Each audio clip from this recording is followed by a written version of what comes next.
Այրին ու ծիծեռնակը։ Աբխազական հեքիաթ։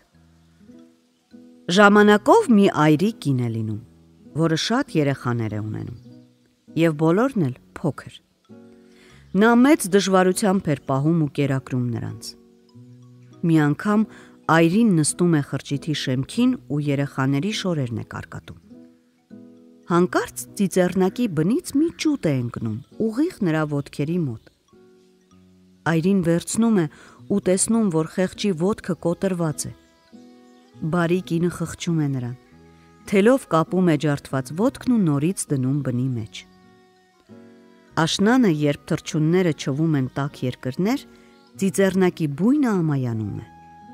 Հետո անցնում է ձմեռը, գալիս է գարունը, և ծիծեռնակները նորից վերադառնում են։ Գարնանային մի օր այրին ինչպես միշտ նստել էր խրճիթի շեմքին և ինչ-որ բան էր կարկատում։ Հանկարծ թռչելով նրա մոտ է իջնում մի ծիծեռնակ։ Նա այրու ծնկին մի դդումի սերմ է դնում, քնքուշ ծլվլում, թափահարում թևերն ու թռչում գնում։ Այրին հասկանում է, որ այդ ծիծեռնակն այն ճուտն է, որին ինքը բուժել էր ու փրկել։ Նա սերմը ցանում է բանջարանոցում։ Սերմը ծլում է, աճում և պտուղ է տալիս։ Այրին իր կյանքում երբեք այդպիսի մեծ դդում չէր տեսել։ Նա դդումը բերում է տուն, կտրում ու մնում է զարմացած։ Դդումի միջից դուրս են թափվում անհաշիվ արծաթյա ու ոսկյա դրամներ։ Երջանիկ կինն այս բոլորի մասին պատմում է իր հարևանուհուն, իսկ հարևանուհին մի չար, ժլատ ու խորամանկ կին է լինում։ Նա շատ է նախանձում այրուն և երկար մտածելուց հետո որոշում է սպասել մինչև ամառ։ Ամռանը նա գտնում է ծիծեռնակի բույնը, այնտեղից մի ձագ է հանում և ոտքը կոտրում։ Հետո ջանասիրաբար մետաքսյա թելով կապում է և դնում տեղն ու սպասում։ Բայց տեսեք, թե ինչ է ստացվում։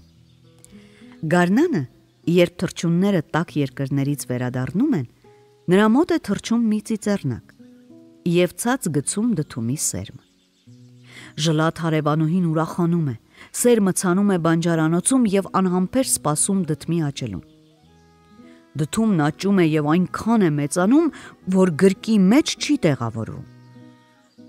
Հարևանուհին մեծ դժվարությամբ դդումը տանում է տուն և դուռը փակելուց հետո կտրում է այն։ Բայց դդումի միջից ոսկյա և արծաթյա դրամներ չեն թափվում, ինչպես նա էր սպասում, այլ դուրս են սողում պղնձա կարմրագույն օձեր։ Օձերը հարձակվում են ժլատ ու նախանձ կնոջ վրա և կծոտում նրան։